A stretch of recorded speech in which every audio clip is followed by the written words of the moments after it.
All right, peace and greetings, YouTubers. So I did want to take some time to talk about the Windsor City Police Department video that has gone viral.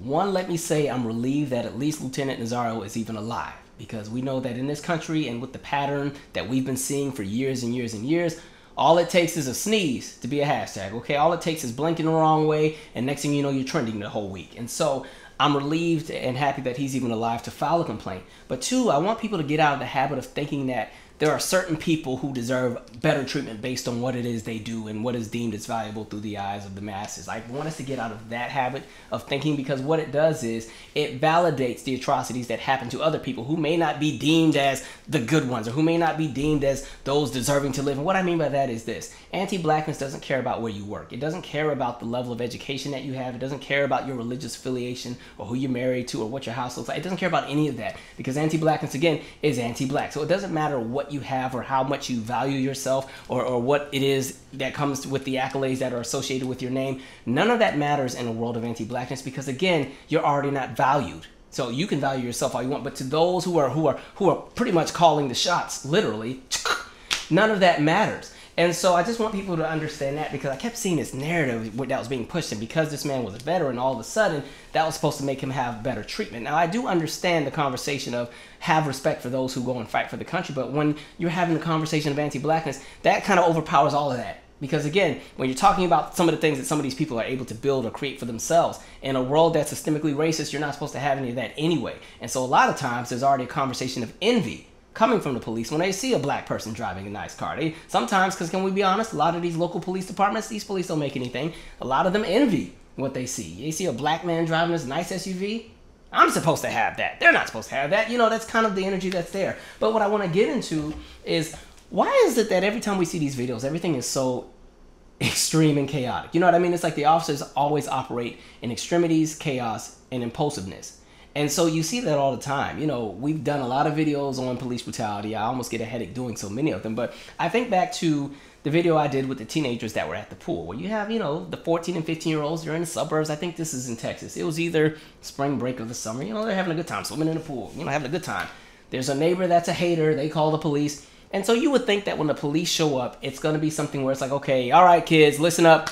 There's too many of you here. We've gotten some complaints. Pretty much, if you don't live in this neighborhood, you need to go home. You know, you would think it was something like that. But oh no, the police show up like this is an episode of Power Rangers meets G.I. Joe. They come out there swarming, and you have the cop doing the barrel roll and the tuck and got the gun. And I'm like, they're 14 and 15. What are you doing? Y'all didn't even have that energy for the people at the insurrection. Relax. And so, you know, you watch them go and start dragging kids that are in like their own, in bikinis, like dragging people in the grass. I'm just like, chaos, extremities, and impulsiveness. And it's not just that. If you think back to, I want to say John Crawford, who was in Ohio, the one that got shot in Walmart because, you know, he had the toy gun that he was buying for the son. And before he could even comply, the police run and storm the store and shoot him pretty much on sight. I was like, oh, all right, where's my Second Amendment folks who any other day want to parade around the Second Amendment when it comes to doing something racist, but any other time when black people are the victims of something like that, or their rights are you know, intruded upon, then everybody's silent. Crickets. Crickets. But, you know, and then again, if it's Tamir Rice, you know, again, somebody who gets 2 seconds to comply, and before he can even understand what's being told to him, he's shot and killed on sight. I think back to, I don't remember the name of the individual, but he was special needs, and he was having an episode. And at that point, his specialist was already out there with him. And, you know, he's sitting on the sidewalk and kind of just rocking, and the specialist is trying to calm him down. And the police shoot the specialist because they're so pressed to shoot somebody. They were clearly trying to shoot the guy, but they missed and shot the specialist. And I'm just like, see, you're so ready to shoot. You're so ready for violence right off the bat every single time. Or even when you think back, I can't remember the name of the case, but this was in LA years ago, where there was the hostage situation. And the guy was literally holding the baby that was, you know, hostage. This is the reason why the police are there. You got that one officer who's ready. The impulse is kicking in. It's ticking and kicking in, and the chaos is warming up in the extremity, and boom, they take the shot, miss, shoot the baby. The baby is no longer with us. And it's just like, goodness, it's just chaos every single time. And so that's what you see in this video, where you have this man who gets pulled over. He pulls into a gas station, and of course he's met with a whole bunch of hollering cops who are fussing and giving him 30,000 different directions. You know, he's complying. His hands are out at the window, but he's pretty much telling the officers, I'm afraid to get out because I don't know what's happening. Nobody's told me anything. And rather than the officers just saying, well, listen, this is what we think and this is why we need you to get out. It's none of that. It's shut up and do it now, or, do it now. You're not complying. And, the more they start yelling it and saying it, the more they're ready to go ahead and just start shooting. That's what they're getting to. But they pepper spray the guy. He's detained. Eventually, they let him go because they have nothing on him. And they try to justify and say, well, when we turned on the flashing lights, you didn't pull over immediately. His justification is, yeah, it's pitch black outside. I pulled into a well-lit area. Everybody knows, especially within the black collective, that's one of our conversations at this point. If you're going to be pulled over, try to get to a well-lit area because, again, that makes it better for you because, one, there's witnesses, hopefully, especially if you can find an area where people are around. Or at least that used to be the narrative. We've seen George Floyd's situation, and the whole city was outside and saw what happened, and the police still, for literally 9 minutes with no shame, still killed this man. And so I guess I don't even know what to do with that argument anymore. But, all of that happens, and now he's suing that police department for I forgot how much and everything, and that the officer has been fired. I do feel that that's more so just in response to the fact that the video has gone viral and people are responding now, because I feel like if that weren't the case, he probably would have still been on the force and probably been promoted. And a lot of times when these things happen and there is some kind of incident and somebody gets killed, even if they get fired and they're not charged or convicted, they just go to another police department. They get promoted, or next thing you know, they're training people, Betty Shelby.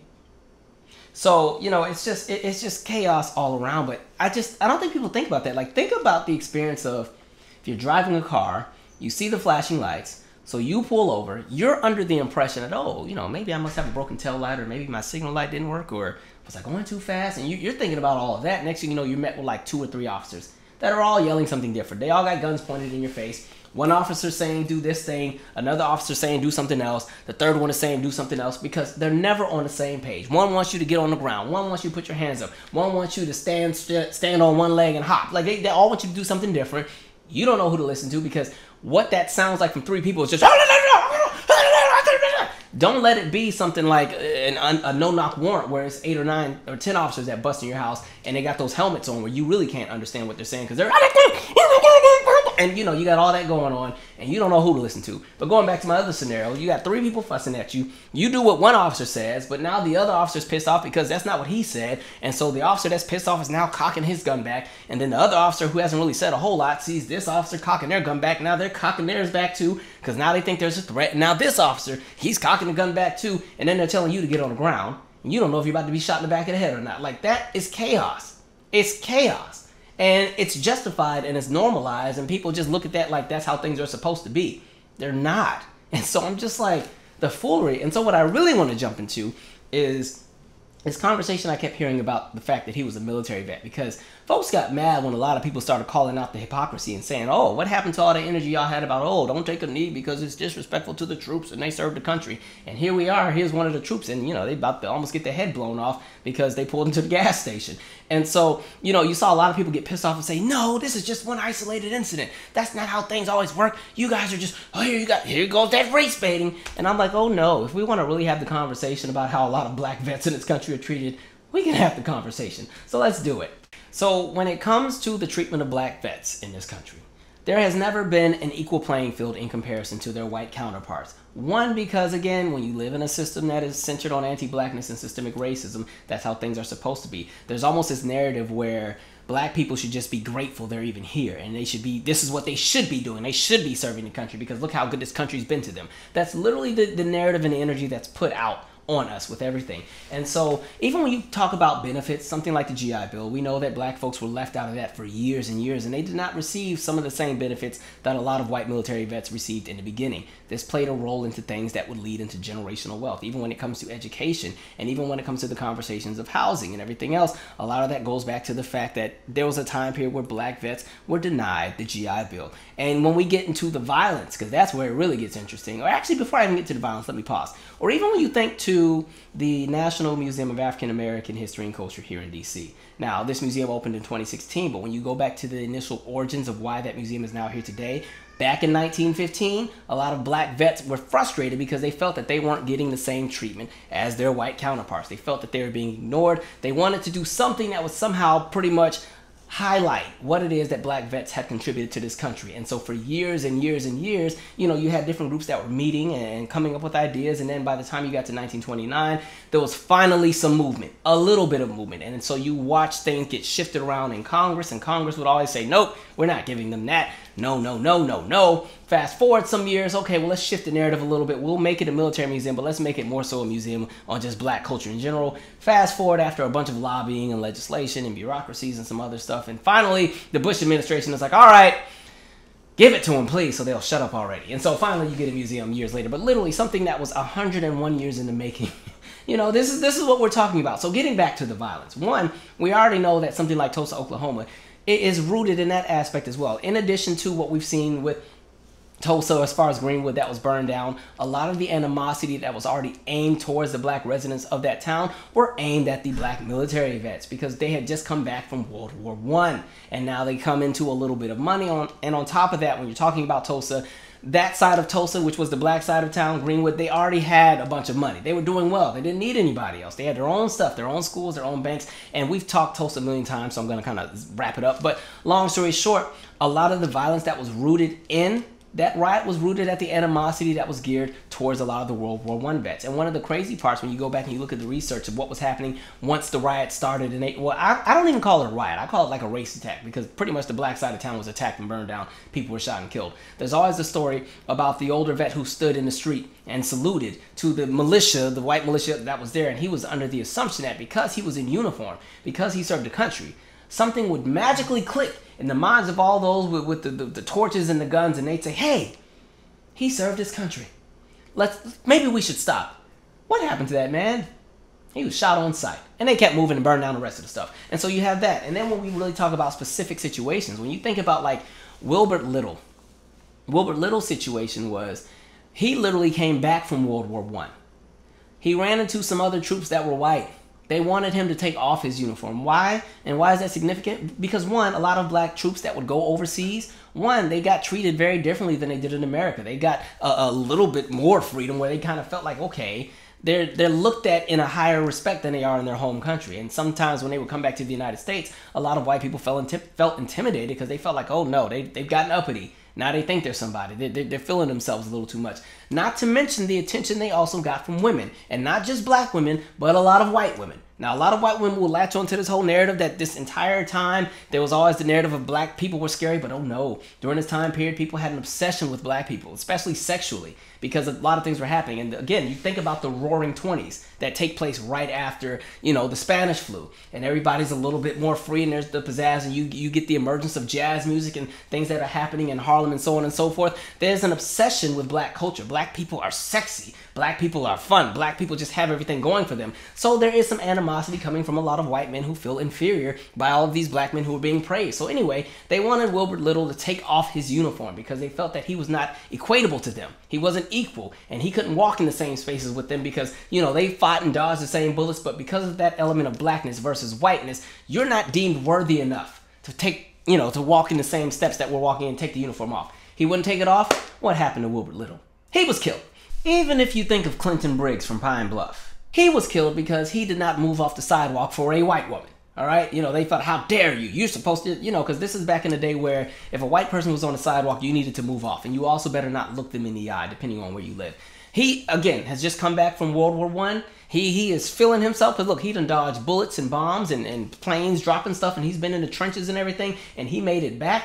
He's feeling himself. Like, I don't need to move off the sidewalk for you. You move around me. What do you do? I know you don't work and everything like that. And so, boom, he's killed. Absolutely not. You're not going to come out here thinking that you have some kind of status. Who do you think you are? You can kill that person, all right? And then you have John Green, who, this is a situation where he literally was on the train. He just asked the conductor for some change. He had $1. I got $1. Can you break this down into something a little smaller for me? Oh, no. You coming on here... And this is a segregated train, by the way. So, he's walked through and walked past the segregated cars. And, you got to go to the white cars in order to get to the conductor to ask for the change. Oh, you have lost your mind. They shot him 3 times in the head. Okay? And so you just continue to see that. And every time, especially when we're talking about troops, every time troops came back from the war, specifically World War I, World War II, the Korean War, and Vietnam, there was always a lot of violence aimed at black veterans coming from, one, white veterans and white citizens as well. Very interesting. And so one of the crazy things as well, when you talk about life after World War II, one, you had 900,000 black vets serve in World War II. 75% of them, when they came back to the United States, lived in the South. And this is not to say that crazy things were not happening in the Midwest and in the West and in the North, but everybody knows that during that time period, Jim Crow South was going to Jim Crow South, okay? And so you saw a lot of violence towards black veterans all the time. And so this isn't anything new under the sun. So when people kept saying, oh, well, you know, the troops have always been treated well, no, they have not. They have not. And we're not even going to get into some of the accusations that come in direction towards a lot of these black veterans, okay? We're not going to talk about the discrepancies when it comes to healthcare that's taking place with a lot of black veterans. Now, some of these issues have been fixed structurally, but there's still, the residuals are still here today. And again, I would say, you know, there's a really great documentary that was on PBS the other day called The Blinding of Isaac Woodard. And his story in itself, again, goes back to that conversation of just what happens to black vets in this country. Long story short, Isaac Woodard is a military vet coming from World War II. All right, now he's on the bus. I want to say he's on like the Greyhound, you know, just riding through, this is South Carolina. And at some point he needs to use the bathroom because this is back in the day when the buses did not have bathrooms. So you're going to have to pull over and let somebody go to the bush.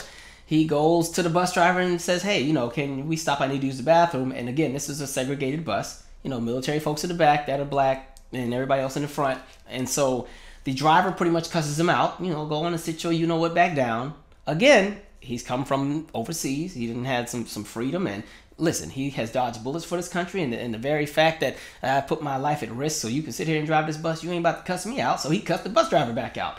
And so the bus driver calls the police. The police come. I think he calls the police at like when they get to the next stop because, you know, anybody had no cell phones at the time. And so the police come. Of course, they snatch him off the bus. You know, he's taken into the woods and nobody sees him for a while. The police literally almost murdered this man. They gouge out his eyes, both of them. They literally drive, you know, the thing and blind him, literally. And then they pour liquor on him. They take him in and they say that he's being arrested for disturbing the peace, disorderly conduct, and for being drunk. All right. And so he doesn't even get any medical attention while he's in the jail. And so he's in all this pain. He's in so much pain, he can't even sign the paperwork. Now, this is all in the documentary. I'm not going to spoil the whole thing. But long story short, he's treated terribly. And, you know, of course, the crazy part when this goes to trial, because initially this wasn't even going to trial, but, you know, the federal government jumps in and is like, no, we just can't have this go down. And then, of course, South Carolina, they want to hop on the conversation of states' rights. It's states' rights. And so it goes to trial. The trial is a sham, of course. And, you know, the jury has the verdict of not guilty ready literally in 5 minutes, but they do it in 30 instead. And, you know, they send him on his merry way. And later down the line, one of the crazy things is that the military doesn't even give him the disability benefits until 1962. All right, now mind you, when this happened, this was I want to say, was this 1946? And so, you know, it's just like you see this pattern. And so I want people to get out of the habit of thinking that just because you serve in the military, you're going to get some special treatment by something like the police. Absolutely not. Because like I said, anti-blackness doesn't care about where you work. Doesn't care about whatever good deeds you have done. When anti-blackness is a thing and it's correlated with police brutality and anti-blackness and systemic racism are going to do their thing. That's the way the world works around here, sadly. And so, like I said, I'm glad that the lieutenant is still here. You know, good luck in the lawsuit. And of course, we'll see how this unfolds. But again, this is not just one isolated incident. This is happening all the time. And a lot of times, I feel some of this is also an inferiority complex. You know, a lot of these police officers are feeling inferior because, one, a lot of them are just not happy in their career. This is all they know. And so, you know, you go and you see successful black people, it pisses them off. It makes them feel like, what the heck? And so one of the things that was interesting in that video is, you know, the lieutenant says, listen, this is how you treat a military vet. And the cop's response is, well, I was a vet too. We're taught to obey. I'm like, here we go. Again, asserting that power, asserting that authoritative presence. Because again, if you have an inferiority complex, nothing better than signing up to be a police officer where you can push people around and shoot them. That's fun, isn't it? So, you know, it's chaotic and we'll see how this unfolds. Anyway, share your 2 cents. I'm out. Subscribe.